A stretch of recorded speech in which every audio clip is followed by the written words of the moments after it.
नमस्कार, मैं राजेश पोलखोल बागुणा और आप देख रहे हैं नेशन वन। नेशन वन के प्रोग्राम 1 to 1 में आज जो शख्सियत हमारे साथ बैठी हैं, आप समझ ही रहे होंगे कि देखिए टोपी है, काला चश्मा है और इनको लोग खतरों के खिलाड़ी भी कहते हैं। अब आप देख के चौंक जाएंगे कि आखिर खतरों के खिलाड़ी इन्हें क्यों कहा जा रहा है। इनका नाम है भारत भूषण कौशल जी, लेकिन जनता प्यार से इन्हें पेले के नाम से जानती है और ये भी डोईवाला की केशवपुरी बस्ती के रहने वाले हैं और इनको महारत हासिल है सांप पकड़ने में। तो लोग इस बात के लिए इन्हें सुबह हो, दिन हो, शाम हो, रात हो, इस बात के लिए इन्हें हर बार परेशान करते हैं या याद करते हैं।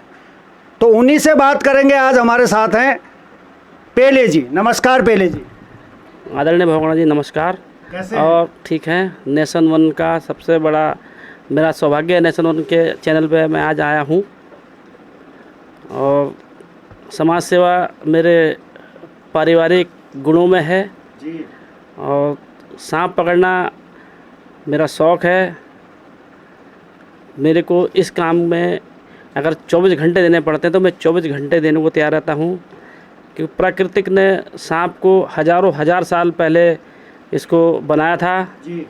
हमने भोले शंकर तो नहीं देखे हैं, पर भोले शंकर के गलों में सांपों को देखा है और हम कहीं ना कहीं सांप का जीवन बचाकर भोले शंकर की सेवा में लगे रहते हैं।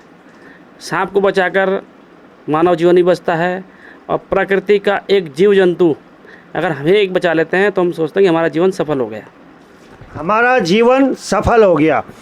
अभी तक कितने सांपों को आप पकड़ के जंगल में छोड़ चुके होंगे? करीब पिछले 2 सालों से करीब 600 से के आसपास मैंने सांप पकड़कर जंगल में छोड़ दिए हैं और सुरक्षित छोड़े हैं।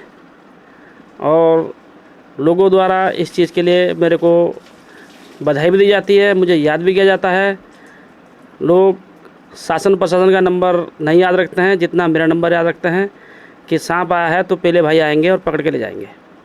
ऐसा कोई वाकया आपके जहन में हो कि बहुत सारे के सांप तो आपने बहुत आसानी से पकड़ दिए, लेकिन कोई एक ऐसा वाकया जिसमें आपको सांप को काबू करने में कुछ दिक्कत आई हो या ऐसा लगा हो कि ये सांप काबू हुआ है लेकिन बड़ा टाइम लगा?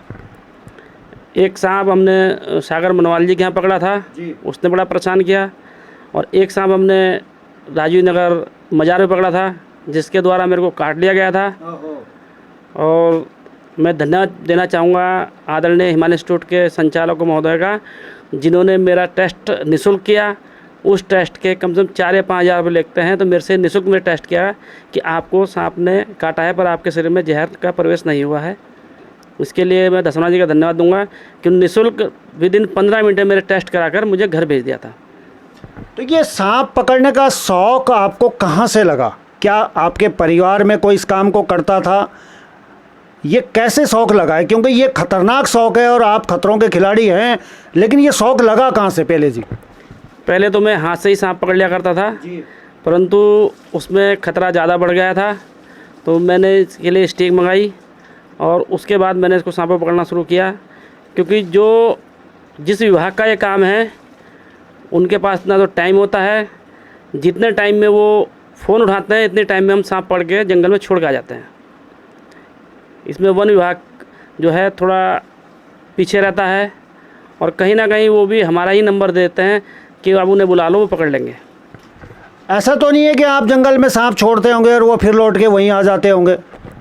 अभी टैगिंग का तो अधिकार मेरे को जंगलात वालों ने नहीं दे रखा है। अगर माननीय मुख्यमंत्री टैगिंग का अधिकार दे देंगे तो मैं टैग कर लूँगा। उनको पता रहेगा कि सत्ती वाला, कुड़का वाला, बुल्ला वाला, माधो वाला, सत्ती वाला जहाँ से भी आया वहीं वापस पहुँच जाता सांप। हाँ, वो अगर वो टैगिंग का वो दे देंगे तो वो पता लग जाएगा कि अगर वो लौट के आता है। क्योंकि अक्सर हम देखते हैं कुत्ते, बिल्ली, गाय, भैंस, जानवर वापस लौट के अपने घर आ जाते हैं।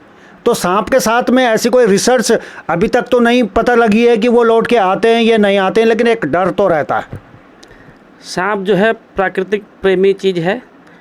सांप एक ऐसा जानवर है कि अपनी जान को दांव में लगाकर अपनी भूख मिटाने के लिए घरों में आता है, खेतों से बाहर निकलता है।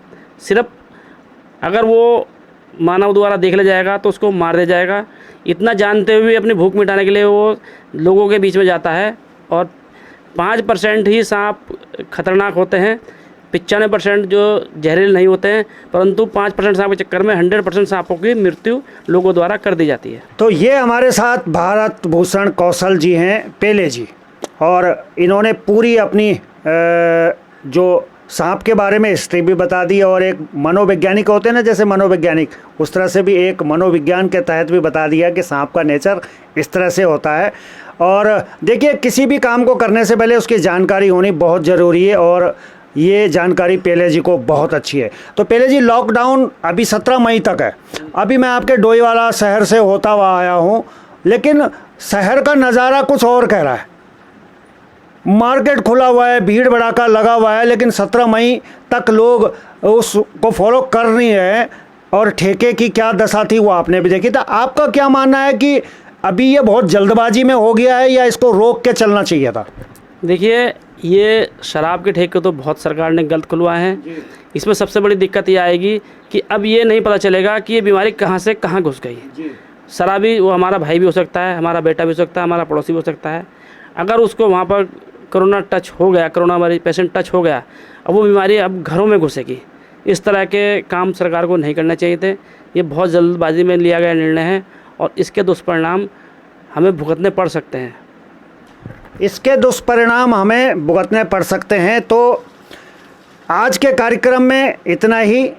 आप देखते रहिए नेशन वन। नेशन वन की खबरों की अपडेट के लिए आप हमारे चैनल को लाइक करें, सब्सक्राइब करें, पसंद आई वीडियो को शेयर करना ना भूलें और ज़्यादा जानकारी के लिए लॉग इन करें www.nation1.tv पर।